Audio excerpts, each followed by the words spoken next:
Podium's all yours. Welcome to Pachyderm. Thank you, Carl. Thank you guys for the invitation to come speak today. Thank you for having us, and just really appreciate the warm welcome today. So again, my name's Diane Albert, and I serve as the Vice President of the USD259 Board of Education, and I'm also joined here today with our Superintendent, Kelly Bielefeld, who's been in the position just under 1 year.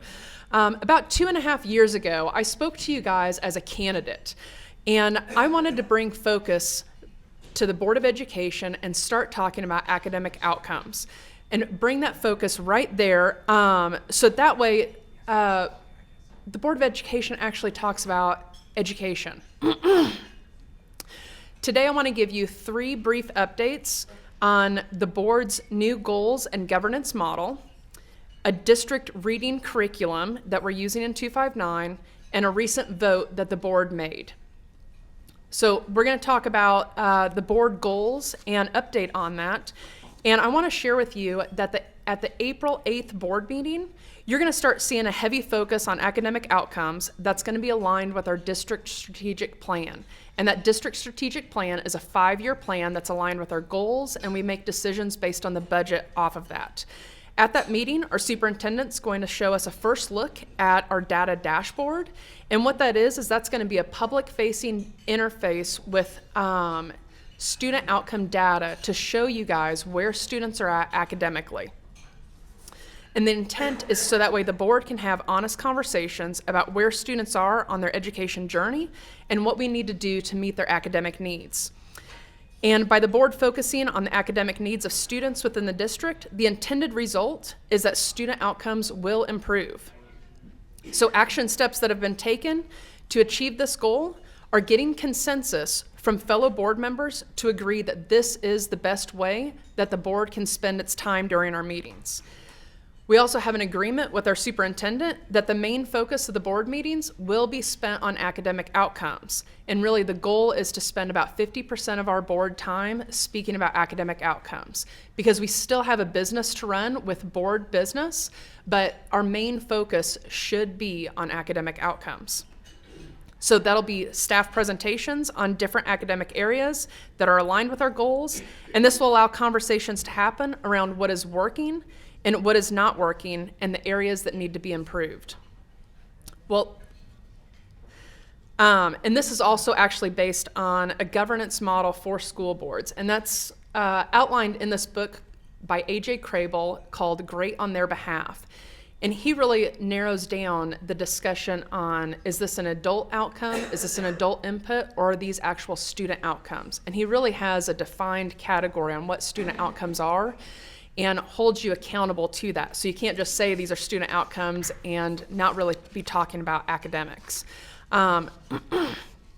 With that also, I think I'm touching the touchpad, sorry about that. With that, there's also a national cohort that is part of the Council of Great City Schools. And the Council of Great City Schools is an organization for large urban school districts, which is what Wichita Public Schools is considered. And that national cohort, Hazel Stabler and I have been accepted into that, and that is for implementing this governance model and really holding accountability to us to make sure that that happens. And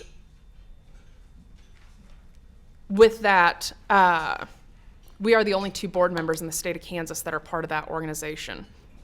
So by working together along with the board and the superintendent and staff, you as the public will see a shift in the focus of our board meetings, because the Board of Education will be focused on education.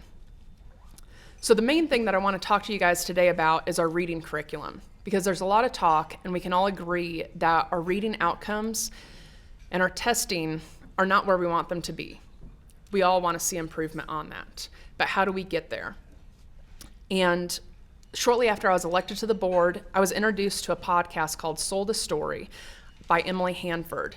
And I highly recommend this podcast. And what she does is she takes an investigative journalistic approach to the podcast and shares the reading war stories that has happened over the last decades in public education. It's very informative and very enlightening.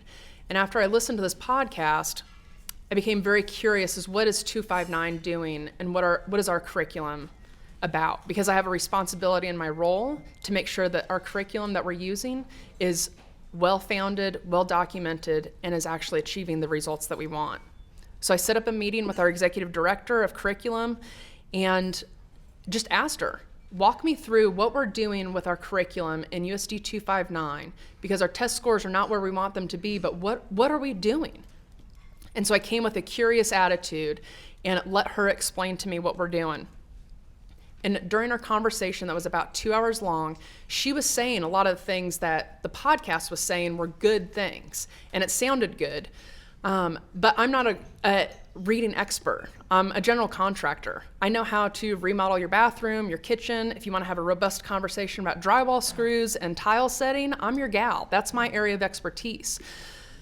So I wanted to make sure that what the district was telling me about our reading programs and curriculum was accurate and well-founded. And so I do have a good friend that's a reading expert. She was a homeschool mom. Two of her children have severe dyslexia. So this is a topic that she is passionate about and she is an expert in.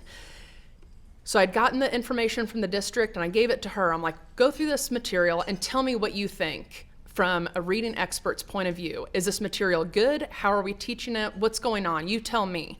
And she looked at the material, got back with me, and she goes, actually, this material is excellent. The curriculum is fantastic. And she had had prior experience with the district before COVID hit as a tutor in an elementary school. So she was familiar with the curriculum that was used prior to COVID. And she goes, this is not what they were using before COVID hit. She goes, but my next question is, how is it being implemented? How are teachers using this material to talk to the students? What supplemental materials are being used within the classrooms? That's my next question. I'm like, excellent question. Let's figure it out. So we set up a school visit with the curriculum specialist, with my friend who's a reading expert, and we spent all morning at an elementary school in a kindergarten classroom and in a first grade classroom. That way she could see and witness firsthand what's going on in our classrooms as how this is implemented. And after many questions and those two talking at the expert level of the material, she walked away telling me that it's not only excellent curriculum and excellent material, it's implemented in an excellent fashion. We watched the alphabet arcs that are being implemented with the students. We watched videos with sing-along songs to help them decode words and learn their alphabetic phonics. And this is all based on what you'll hear right now is called structured literacy, or more commonly known as phonics-based instruction. It's also referred to as the science of reading right now. So I want to let you guys know that even though we can agree that the reading scores are not where we want them to be, the district has made great changes in the curriculum that's being used, in the way that reading is being taught and implemented. And we are starting to see internal data that those scores are changing. So my friend walked away a little bit surprised and really impressed with what we witnessed and saw that day in the classroom. And I do want to just give a few examples, and I can talk more about this at a later time and give you more information if you're curious about it. But just taking the kindergarten word segmenting, and this is the sounding out process for kids. It's where they split up words into sounds. 3 years ago, our district proficiency rate was 56.5%. And last year, the proficiency rate was 72.2%. And that's almost a 28% increase. We really are seeing an increase in the reading outcomes for students. And with the district being as large as it is, the questions that we really need to start asking are, is the district heading in the right direction or the wrong direction? And I can stand before you right now and confidently say that the district's heading in the right direction. And I'm hopeful and confident that we'll start seeing that in the state assessment scores as well. But I do want to let you know about that. And then another example is first graders had a 57% increase over the last 3 years in their word fluency. So we're seeing good growth in our internal data with that. Also along that line is right after our classroom visit and going through all the curriculum and the reading implementation methods that we're using, the Fundamental Learning Center, which is a center that specifically focuses on students with dyslexia. They had their open house, and they brought in Emily Hanford, the podcast lady that did the investigative journalistic view on reading. And at that, I was with my friend who's a reading expert and a fellow board member. And somebody came up to me, one of the ladies came up to me and said, "Hey, I just want to let you know that we're actually USD259 instructional coaches for reading. And I wanted to let you know that we've got a whole team of people that are here because we do the same teaching implements that the Fundamental Learning Center does, we do in 259 as well." And so I turned around, and there's 30 people waving at me because they're all part of the district team that we share the same teaching methods that the Fundamental Learning Center does. And why that's important is because dyslexia is a statistically significant number of students that it affects. You're talking about 20 to 25% of the population that has some form of dyslexia. And so the phonics-based teaching of reading helps with the students that struggle with dyslexia. And so it's important because if we can capture more of those students, we can have less hardcore implementation for them because we're already teaching them in a way that their brains work. So that was the Fundamental Learning Center, and that was a great experience. And I want to say that I'm very encouraged after having those experiences within the classroom, having my friend look at our curriculum, and knowing that our instructional coaches are doing the same things the Fundamental Learning Center is. As a board member, that was very encouraging to me, and I think it's important that you guys know that the district is taking great strides to address the reading issue and that we are seeing positive growth in that direction. So, because really with that, public schools are very important to our society at large. You might not use the public schools, and you might not even have a positive view of the public school system, but I'm telling you, as a citizen, as a community member, if you are concerned about crime rates, if you're concerned about your property values, if you're concerned about just your basic living environment within your community and within your town, you want strong public education. And that's what we're doing. We're trying to work and build at a stronger and more robust public education system.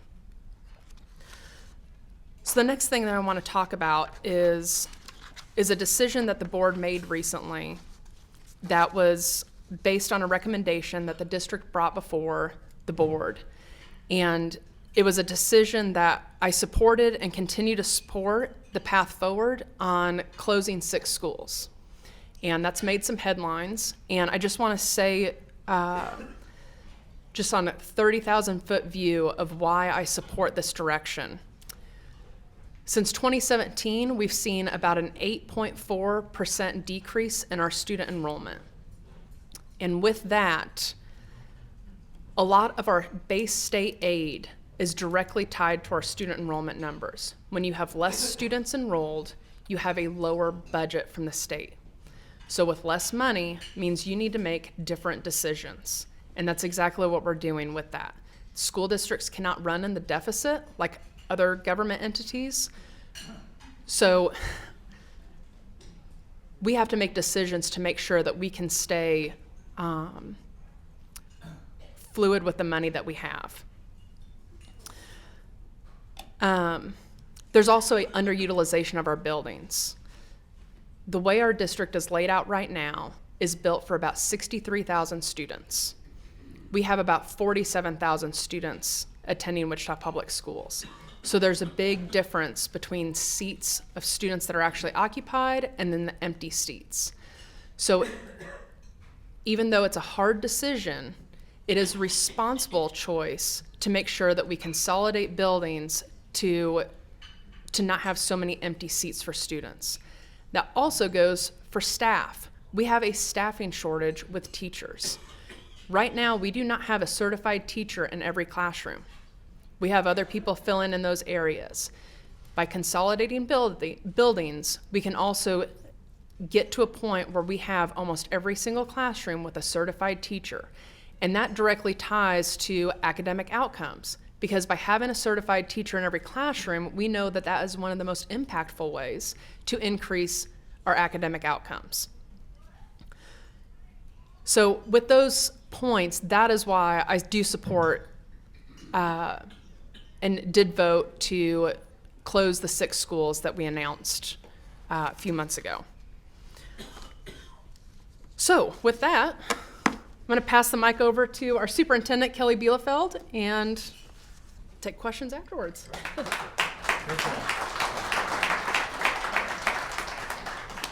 All right. Well, thank you, everyone. Good to see you again.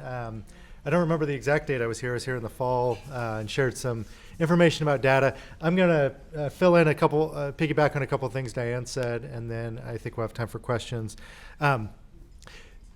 Because, for one, phenomenal board member. She's done a great job of helping guide and lead and just being a great, stable person on the board. She kind of, I don't think it maybe hit the right note for the national cohort that she's a part of. This is a national-wide group of Board of Education members from all over the nation. It comes from the Council of Great City Schools, and her and Hazel have committed a lot of extra time, a lot of extra effort to go do this. It's genuinely significant that they're part of this. So I thank them for their leadership in that. Diane's not one to probably brag on herself too much, but this is a big deal. So I wanted to make sure I brought that up. A couple things I wanted to lift up from things that Diane had said. First off, I think the reading progress that we've made, it's been pretty significant. And the curriculum expert that Diane was referring to started in that position about the same time Diane became a board member. So it's not as though we've been trying to do the science of reading stuff for years and years. It's really since about 2021. And as you can imagine, implementing anything on a scale the size of us, we have about 54 elementary schools. So getting all of those teachers in working on the same things in the same way at the same time takes a little bit of time, but we are headed in a great direction. And you hear about this a lot. If you follow the Topeka stuff that deals with education, you do hear a lot. They're working on a literacy bill right now in the Senate to help support at the teacher ed level with the colleges. But all of what they talk about with science of reading and structured literacy aligns with what we're doing. So we are doing the things, and even out ahead of some of the other districts as far as this goes, and trying to teach reading in a way that is systematic, that is a scientific approach, and that allows for kids, all kids, to be able to read, regardless of what their background is. With that said, to jump into a little bit of our strategic plan, one of the pieces of our strategic plan is about life readiness. So we have an academic piece, we have a life readiness piece, and then we have a piece about maintaining safe schools. What does life readiness look like for a 4-year-old or a 5-year-old or a 6-year-old? Well, it isn't really life readiness. So what we're focused on right now at that level, and going to really lean into next year, is what we're calling school readiness.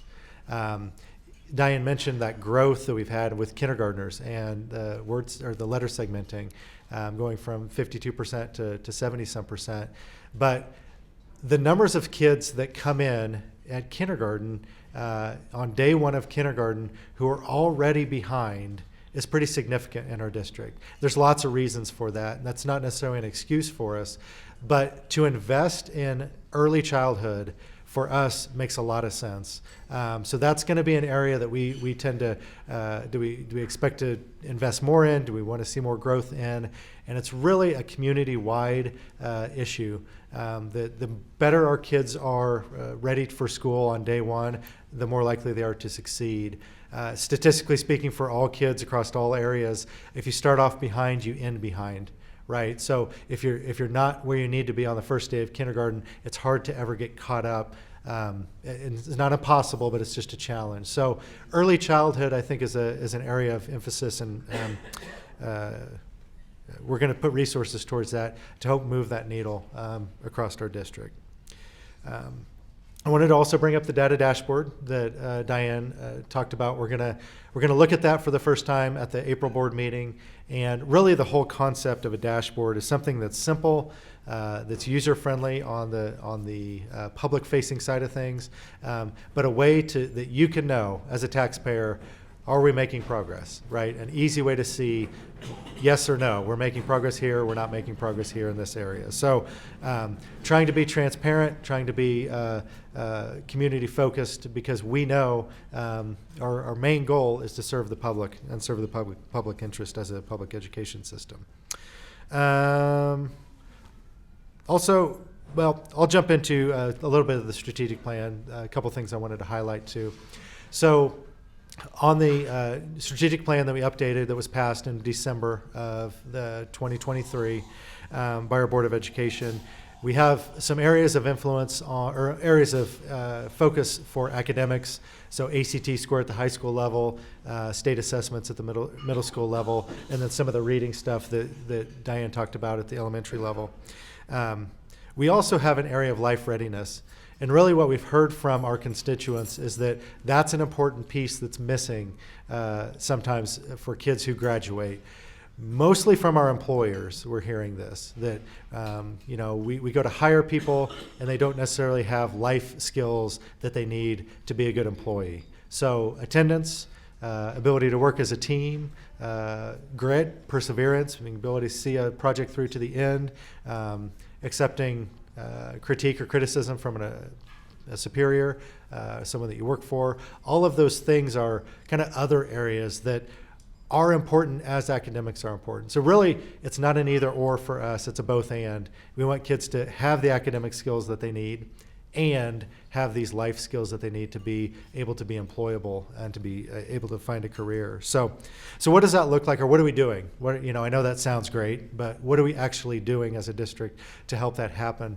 What we've decided to do is really lean into what are called post-secondary assets. We've been calling them market value assets, but essentially they're things in addition to the diploma that a kid can work for and get that help them be prepared for life.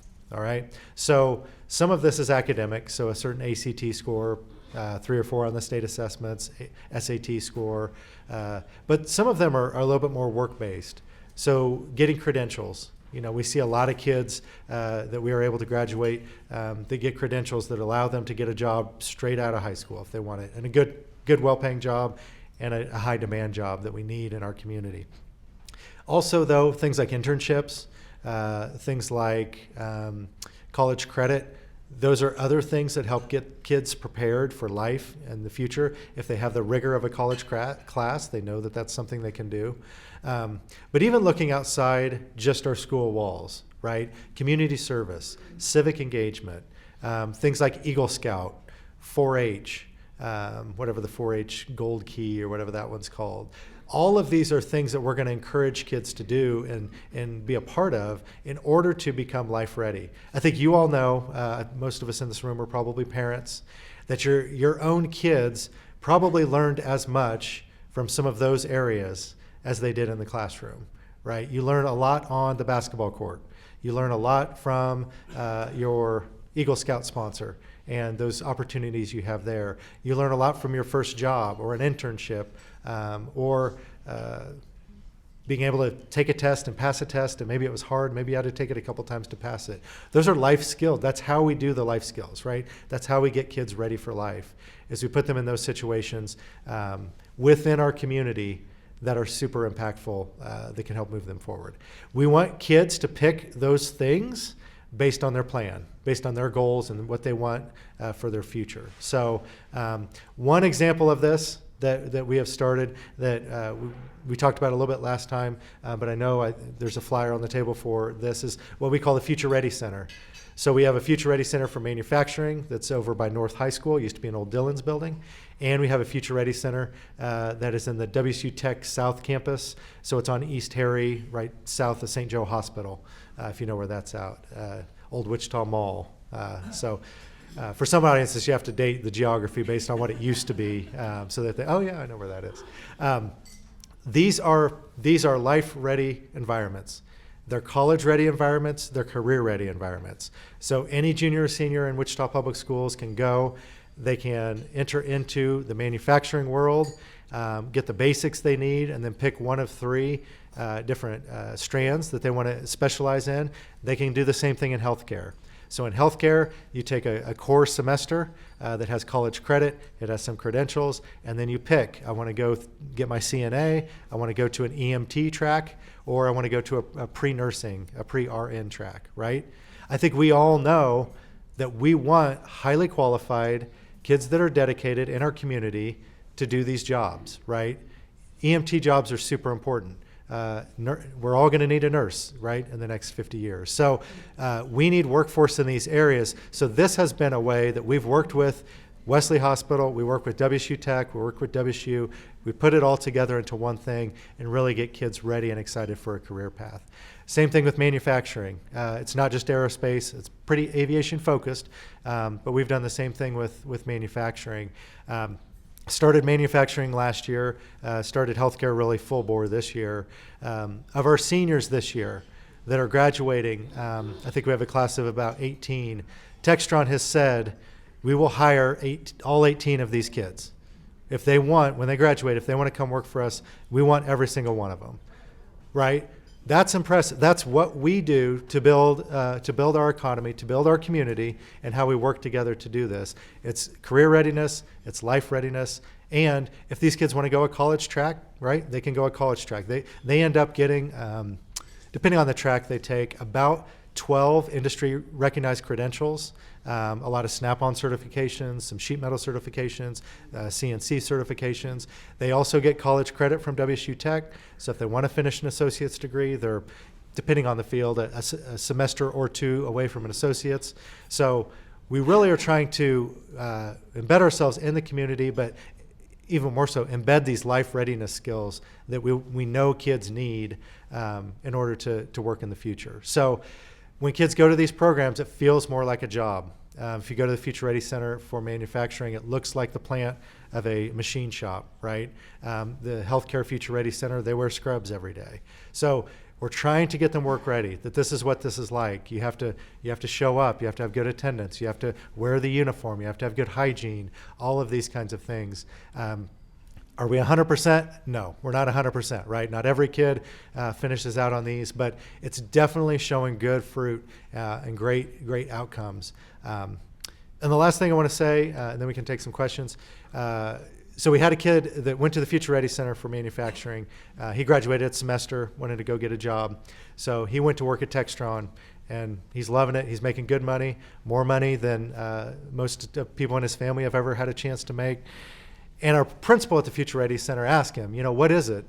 What was it that that we did to prepare you for that, right? And he was thinking it was probably some technical knowledge, or I got this certification, or I knew how to run the 3D printer, so now I am able to go to Textron and work there. And it wasn't any of that.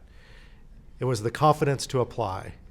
He said, I would have never thought I could apply for this job had I not gone through this program. So we don't think about that a lot, I think, and kids that grow up in poverty, and how these don't even feel like real options to them until they have the skills and tools and the confidence to even go put their name in the hat to get these jobs. These kids are great kids. They're amazing kids. They're hardworking kids. They have a lot to offer our community, and I think the role we can fill as a district and as a community is to help give them that confidence and that support. To know that they can, to know they belong here in Wichita. You can raise a family here, you can contribute here. This is what we're all about and what we want to keep doing more as a district. So I think I hit all my points. So if we want to open up for questions, we can. So. You guys want to share this microphone? Yeah. So we're going to have some questions today, and we always have our Pachyderm members go first. So if you're a Pachyderm member and you have a question, please raise your hand. Thank you for speaking of Pachyderm. I'm curious about something. Bishop Wade Moore purchased a closed down school at auction, turned it into Urban Preparatory Academy, has got excellent outcomes as a result of that. Right after he did that, USD259 implemented a policy where all of their closed those schools had deep restrictions and they couldn't be used for schools. How is that conducive to improving the educational opportunities for our schools, our children in Wichita? Do you want me to take? Yeah, because I know it's verbiage. Yeah. Well, so I guess I can answer what I know. That was a previous board, previous administration that put that rule in. I think it's a board policy. I don't know exactly even what it is, but you're right about what you're saying about how the buildings are used. I was asked earlier, what do you guys know what you're doing with the buildings you have? That's a good question. We don't right currently.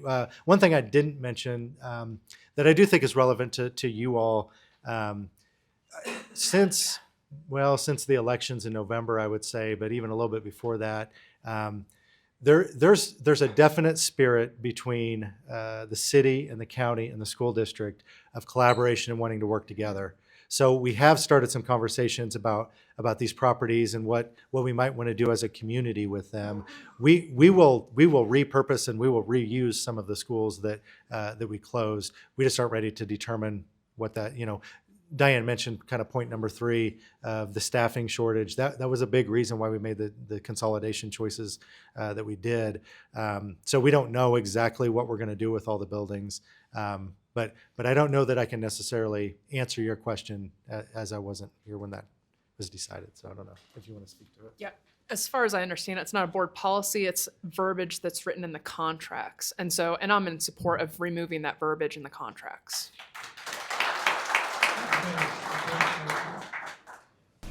Okay, welcome to the Pachyderm Club. Thanks for coming today. James Dale Diamond, remember, and we got you off the my question revolves around discipline. We're seeing things happen all over the country, and we need to make sure that our professionals in the education classroom setting are safe, especially our teachers, right? And we just heard about an incident happened outside of the school, right, in Hazelwood. Now the Attorney General in Missouri can't even get the records. So we need to figure out, do we have a path forward for discipline, to take care of discipline, to ensure our kids are doing what they're supposed to do when they go to school, right, education, and that our teachers are safe, and we have a plan for when those kids leave the school. And as I understand, in the research, they did not have a safety resource officer there at all. They had cut it because of budget. So we have a plan forward to make sure that discipline is carried out accurately and for the safety of everybody concerned. Yeah, great question. I can Yes, take go that. for it. I don't know that I know the specific situation you were speaking to, but I can speak in general about discipline. We do have school resource officers in all our high schools, some of our middle schools, and we've increased security through COVID, and even we're planning to maintain that as far as the budget goes. So there's kind of that piece of it. I would say when we look at our data, it is better this year. I think there was a lot of dysregulation of kind of everybody through COVID, adults included, but especially with kids. They weren't used to the routines of school. Our kids in particular, we were mostly remote, especially at the secondary level. So then when we came back, we didn't anticipate as a system kind of the lack of ability to regulate that students would have. That has really improved. I think time, of course, is probably the biggest solution to that. But I think overall discipline's better in our district. That isn't to dismiss the teacher safety piece, because that is true. And you kind of have two different, in my mind, I guess, two different layers to it. You have a student with a disability who has behavioral issues, and then you have a student who's just acting up, right? Who probably knows better, who probably could do better. And those are really two different kind of types of issues and solutions. We have seen pretty good ability to work with those students with disabilities in our day schools and finding homes for them and being able to support them, because it's really kind of a different, not beast isn't the right way to put it, but it's a different issue that the kid's having, whether it's an emotional disturbance or whether it's an severe autism or something like that, as opposed to our kids that we just need to expect more from. Honestly, I think as much as discipline, probably apathy is a thing we hear a lot from teachers, which again, I think is getting better. But I do think a lot of kids are somewhat unmotivated and somewhat, needing more engagement and more a spark, so to speak, in their life. Some of our biggest challenges for us as a district, come from a couple things. I would say foster care is a big challenge for us.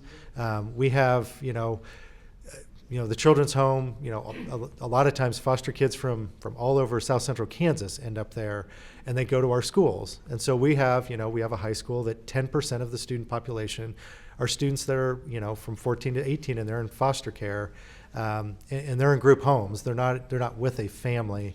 That's incredibly challenging.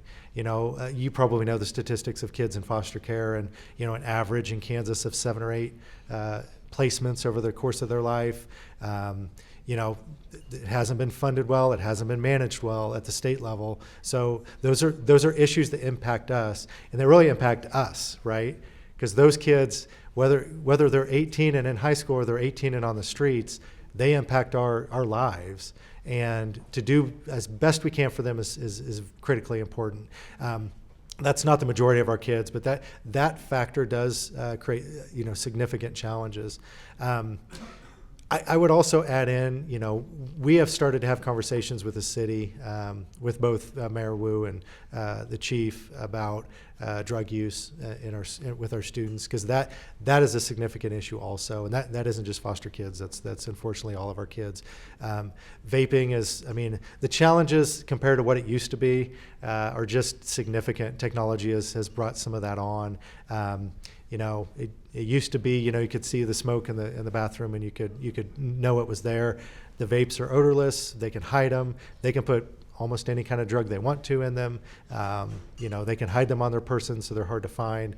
Just lots and lots and lots of challenges when it comes to that. So it's a community issue. It's not just a school issue, because we don't want them to vape from 8 to 3, but you don't want them to vape from 3 to 9, right? Like, we all need to work together to help improve that. And we're starting some conversations with the city. I don't know where that'll go, but we are starting some conversations, because it's one of the things that I think we all could work together to help. So I kind of ramble a little bit, but hopefully that answers most of your question.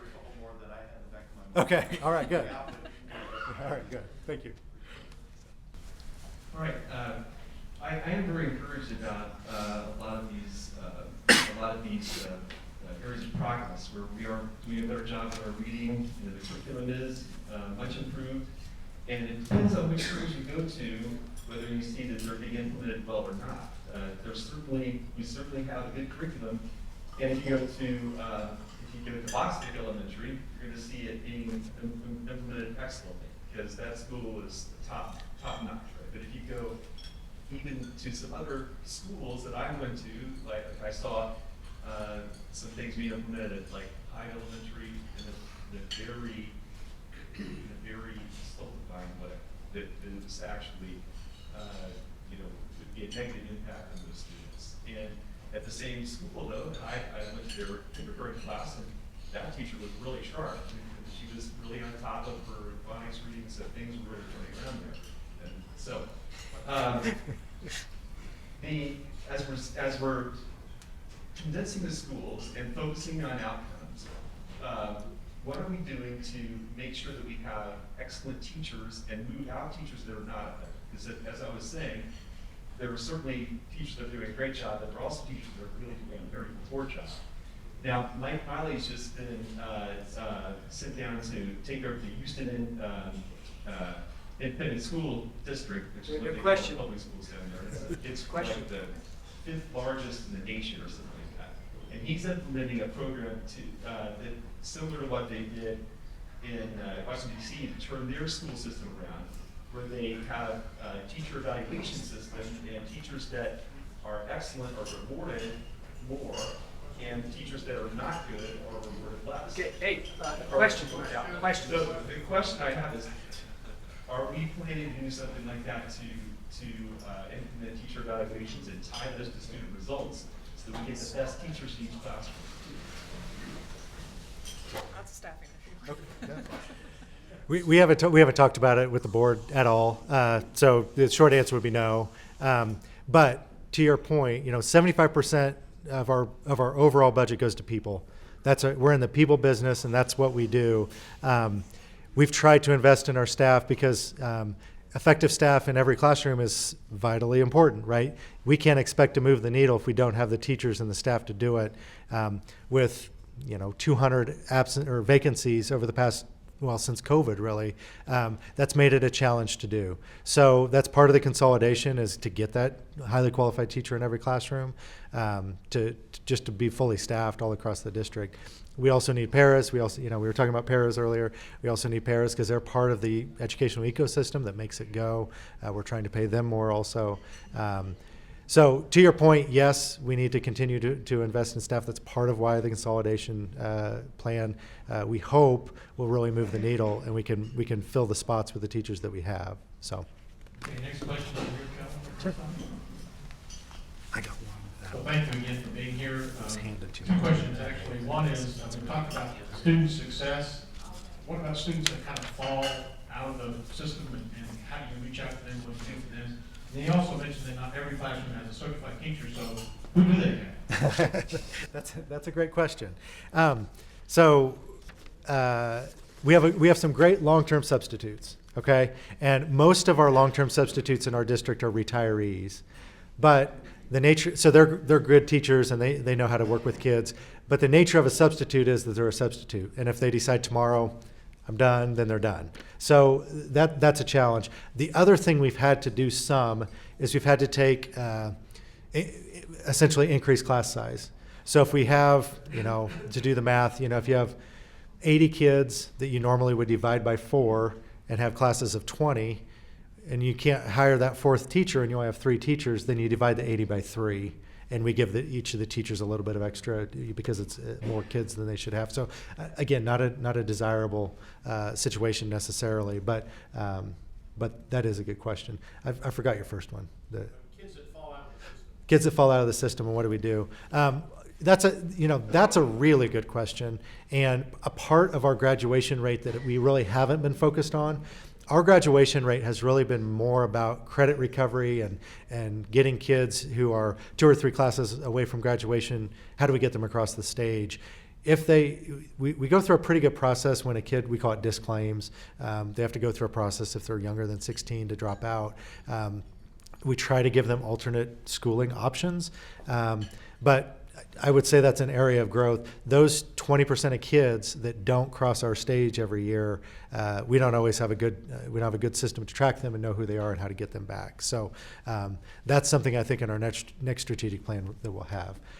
I also had a question from I don't know your name that he handed me at the beginning of this. That it's somewhat along the same line that I want to address, but that was has any consideration been giving to the option of solving the teacher and budget shortfalls by transferring administrative personnel back to the classroom and not replacing them? And the answer to that is yes. We're in the process of doing that right now. That'll take some time over the next few years, but yeah, the short answer is yes. Sure. My question was actually a presentation I saw, and the comment from the person was that, we old people who are young, we have a certain, shall I say, approach to things. Then we, in turn, as we age and get experience, we change. But they were suggesting this is not going to happen to our current, shall I say, group of young people, because as millennials are not going to change. And that's just a question for your perspective, respectively, for both of you. Do you think that's true, or will education solve this? I think it's a good question. I think overall, we see a need to change in education. The world is changing. Technology has changed some of it. Artificial intelligence is changing some of what we do already. So overall, I think that's true. I think your question about generations is really, it is something at a district level team what we're studying. How do different generations kind of see work and see what they do and their dedication to work and how they want that to happen. And we know younger people like flexibility. Ours is not a business that offers a lot of flexibility. We have kids from 8 to 3 every day. You have to be there. Some adult has to be there. So we can't work from home. We can't do hybrid. We can't do some of these things that other industries can, even though younger people desire that as far as their work goes. So we're trying to think about how does that look for us? What could that look like for us? I don't know if that totally gets at your question, but I do think there's some generational gaps and needs for us to evaluate going forward. So, yep. A couple of quick ones. First of all, can you give us some perspective of how many total junior and senior students there are enrolled, and how many go through the Future Readiness Center? The other one is, you spoke about the changes in the curriculum for reading, which is really good to hear. And could you comment something about changes in the curriculum for math? Yeah, very good. I can do that one. So on a whole, as a district, we have about 3,000 kids per grade level, just kind of on average. Now our elementary kids, kindergarten, first, second, are about 2,700, 2,800, but kind of on an average, So we have about 12,000 high school kids if you put them all together. Future Ready Centers right now, for next year, the manufacturing enrollment's around 150, and that's for one semester, so double that for the second semester. And then healthcare is over 200 with a waiting list. So one thing we found is that healthcare translates to kids. They know what it is. They're interested in it. Manufacturing, if you don't have family that kind of is in it, you may not really know what it means and what those jobs are. We do a lot of field trips, take a lot of middle school kids over there to try to get them excited about it. But yeah, that's and then as far as math goes, I believe in about a week and a half, the board is going to vote on a math curriculum adoption. So that'll help, in especially in elementary. What we've had in the past has been okay, but I think this is going to be a little bit more structured. And then our high school is a little bit different at each area, but yeah, K through 8, they're going to have a new curriculum they're adopting there too. So, yep. I don't know if you knew that or not. I think I just misheard something, but you were mentioning tracking children that had left the school system, if I understood that right. You're not doing that, are you? Well, when a student drops out, that's what I was referring to, right? And we're not doing a very good job of it in order to invite them back to graduate, right? Some of these kids are legally truant. And as we report them truant to the district attorney, I don't think they have the capacity to. Tracking the legally truant children, not like the children that I know there's a lot of exodus for homeschooling and stuff like that. And I just wanted to make sure that we're not in the business of tracking down those kinds of kids. No, dropouts, just dropouts. Yeah. So yeah. All right, I got one last question. Walter, are you ready? Oh, yeah. Yeah, should there be a minimum ACT score to graduate from high school? Shouldn't there be a minimum Minimum ACT score, everybody has to pick one. To get a diploma from high school, a minimum grade. 15, 16, otherwise you don't get a diploma. That sounds like a policy decision, so I'll let Diane speak to it also. But I would say not necessarily to ACT, but to the state assessment, we do track. Kids. It's 1, 2, 3, 4, and 1 is bad and 4 is good. Our kids that get 1s on the state assessment in high school, a lot of times have good ACT scores, are able to pass CNA test, EMT exams, all that kind of stuff. So to put all the eggs in one basket of one test and you either pass or fail based on that, that would be a philosophy that the board would have to adopt. Take it multiple times. Sure, yeah. I mean, you could have that opportunity, but I'll let Diane speak to it if you want. I'm just on a personal level, I'm not a huge supporter of standardized tests. They play a role for one aspect, but not for a catch-all. To assign a value to a student by a score is something just personally I kind of have some problems with. The state has added, and I forget what the state calls it. We call it Graduation Plus.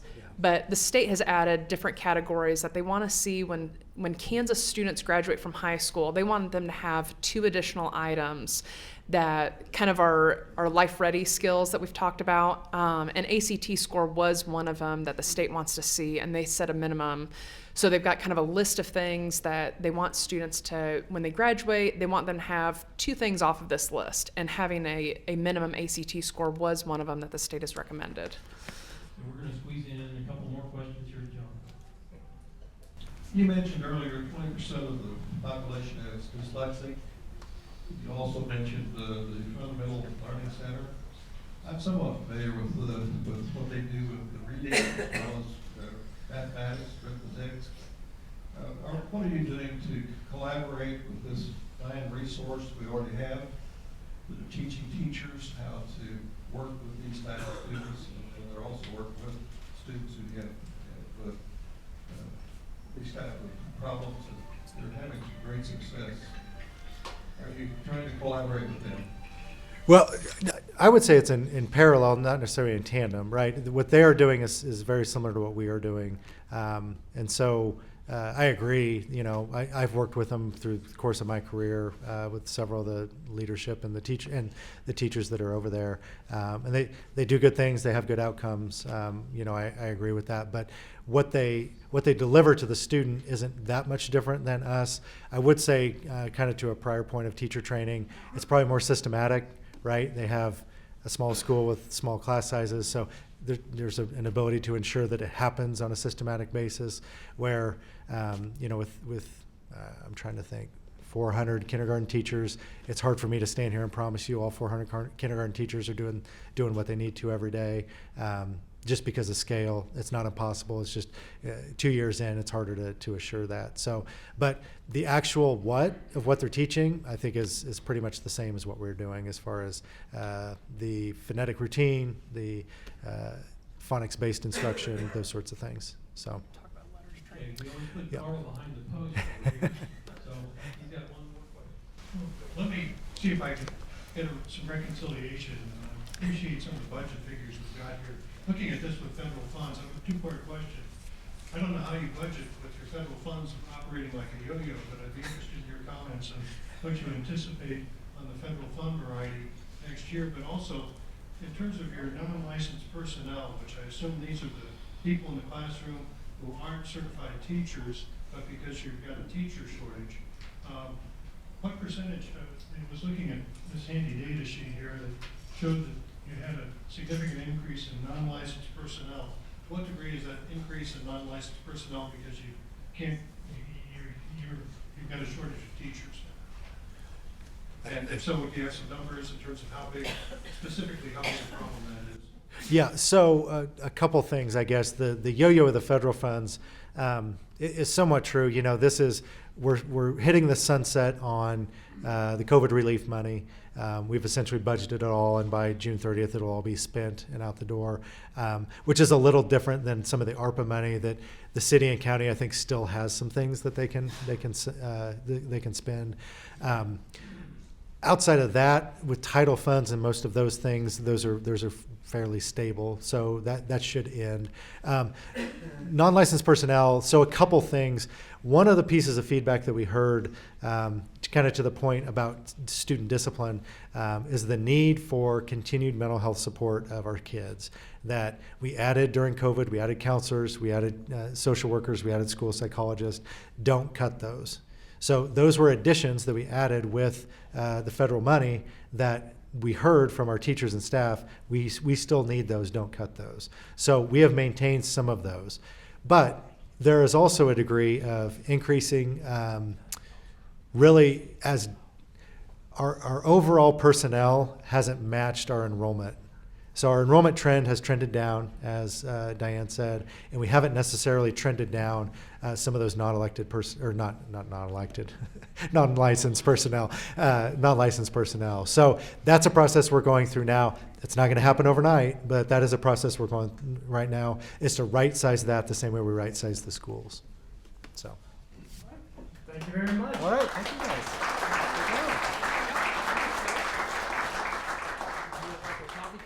Actually have one.